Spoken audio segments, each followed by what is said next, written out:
Taking care of reptiles can be pretty hard, but that's why I made a list of 7 reptiles that are easy to care for. Stepping into number 1 on the list is colubrids. I couldn't decide, so I chose hognoses, corn snakes, and king snakes. The reason why is because they don't require too big of an enclosure. Corn snakes and king snakes can do just fine in a 30 to 40 gallon enclosure, and hognose snakes can actually do fine in a 20 gallon. They don't get very big and they're a very docile species. This, for example, is my red albino female hognose snake. She's about 3 years old. She actually fits into the palm of my hands. So very small species. They do great. Their temperament is amazing. I haven't owned corn snakes, but I have owned king snakes and hognose snakes, and I will say that they're very easy to care for. They come in multiple morphs. My favorites, just to name a few, are the Aztec or reverse Okiti corn snake, and then the Mexican black king snake, of course, also the palmetto corn snake. And then with hognose snakes, my favorites, of course, being the red albinos. I absolutely love a snake that kind of looks like a starburst. So this snake is definitely beautiful to me. They're all great eaters. I haven't really ever heard of a colubrid being a bad eater, but I have heard, pythons being bad eaters. With hognose snakes, there is a few that can be a little bitey or hissy at the beginning, but as they grow into full adults, then that kind of goes away. Number 2 on the list is crested geckos. They're just some of the easiest, if not the easiest the easiest reptile to take care of on this list, just because, one, they don't eat insects. So if you don't like feeding your animals insects, or you just want to stay clear of insects altogether, crested geckos are a great option. Yes, it does benefit them. So if you have a crested gecko, you should be feeding it at least once a week or once every 2 weeks, with a variety of different insects like crickets or dubia roaches and similar things like that. But of course, it's not necessary.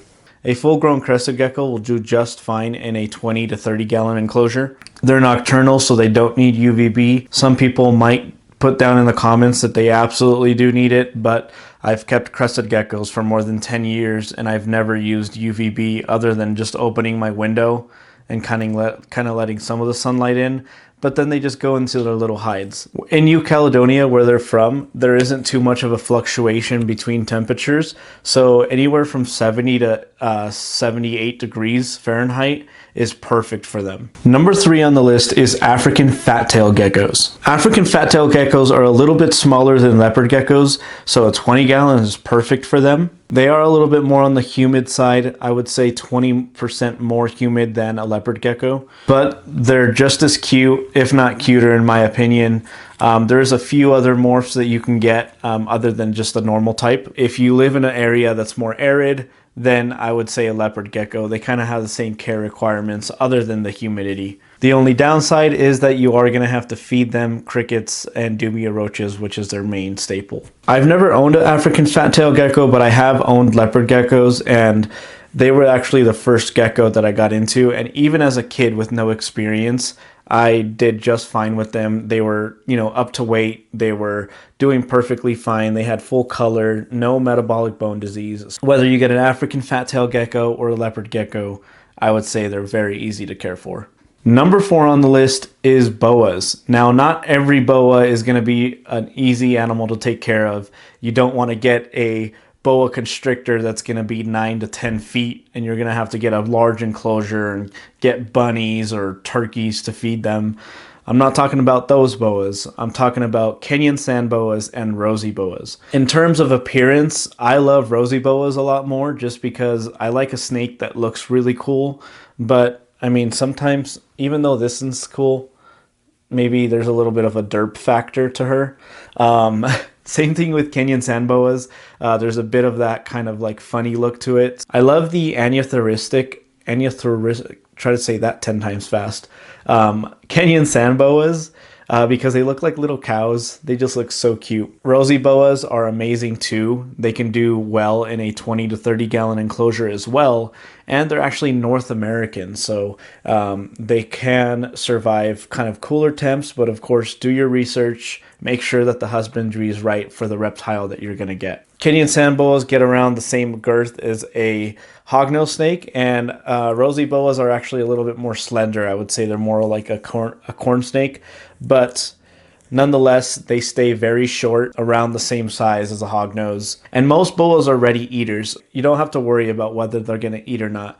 Ball pythons, on the other hand, the ball python that I have almost died just because he went on an 8-month hunger strike, and I was very afraid of him passing away. But finally, he's gaining size, and he's actually up to breeding weight now. I don't know if I'm actually going to breed him or not, but he is a het pied ball python, so we'll see. Number 5 on the list is actually an amphibian, not a reptile, but I wanted to put it on the list: White's tree frogs. I used to own some White's tree frogs, and I thought that they were the absolute most amazing frog ever in the world. They're so funny. They make you laugh at any given moment. There's never a dull moment with them. You can put up to 2 in a 30-gallon enclosure, or if you want to go to a bigger enclosure, you can get up to 4 or 5. They love to cohab, so they're an amazing species if you want multiple.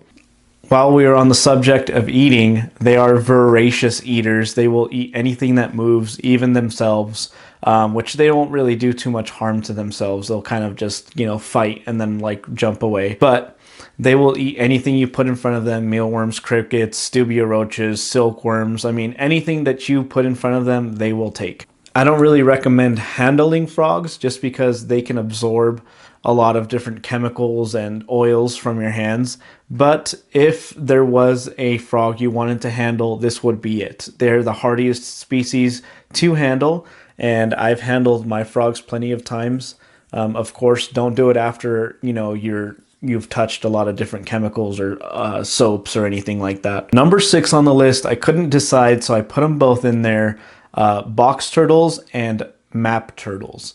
Now, the reason why I put both of them on the list is because, in my opinion, they're easier to care for than even yellow belly sliders. Yellow belly sliders can get pretty big, anywhere from 10 to 12 inches. And that means that they require a large fish tank or even a pond to keep them in. Now, I'm not saying that map turtles can fit in a 10-gallon. They probably need a 40-gallon or even bigger, but it's a lot less than, a 10 to 12 inch turtle where you're going to need a giant enclosure for them. Map turtles get anywhere from 5 to 6 inches. Some females can get up to 10 inches, but if you get a male map turtle, they can stay pretty small. The reason that they're called map turtles is just because they kind of look like a topographical map, and some of them are actually really cool. I love oranges on reptiles, and these map turtles have some morphs where there's high orange or low orange, but nonetheless they look absolutely amazing. Box turtles were also on my list just because they are completely terrestrial, so if you see one in the wild, please do not throw it in the water. They have these crazy looking eyes, and they have a lot of reds and oranges in them. They're basically the same size as the map turtles. They can get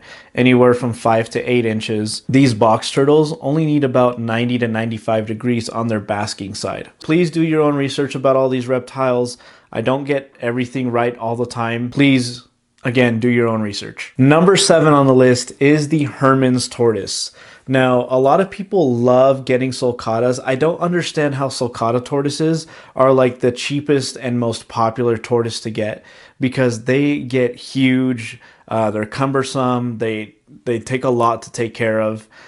They live for 100 years. For a lot of people, they are very hardy, so I can see why they're kind of considered as a starter tortoise, but I don't think that they should be a starter tortoise at all just because of their size. In my opinion, a Hermann's tortoise is way better just because they stay really small, only growing to about 7 to 10 inches. They're very low maintenance. They kind of just forage all day long. They don't really need much, which I know that most tortoises are like that, but they're not very temperamental. The sulcata tortoise that we have gets pretty temperamental. I've heard that Hermann's tortoises don't really do that too much. They're kind of more on the docile side. Hermann's tortoises actually hibernate. So there's actually a YouTube channel, I'm forgetting the name of it right now, but this guy keeps tortoises year-round in New York City, which is baffling to me, because when you think of a tortoise, you think of just hot climates. The Western Hermann's tortoise can actually burrow and hibernate for up to 5 to 6 months. They're very cold hardy, and they're very heat tolerant as well. That doesn't mean that you should go and buy a Hermann's tortoise and then let it survive through the winter unchecked, but they are very cold hardy, so that is a possibility if you have a spot where they can, be safe from the elements, whether it be hot or cold. Nonetheless, in my opinion, the Hermann's tortoise or any other testudo species like Russian tortoises and Greek tortoises are more better for beginners or just for easier care. What was your favorite species on this list? Was it Dorito? Was it a tortoise? Was it the frog? Put it down in the comments, and if you want to see more list videos just like this one, then click on these videos right here.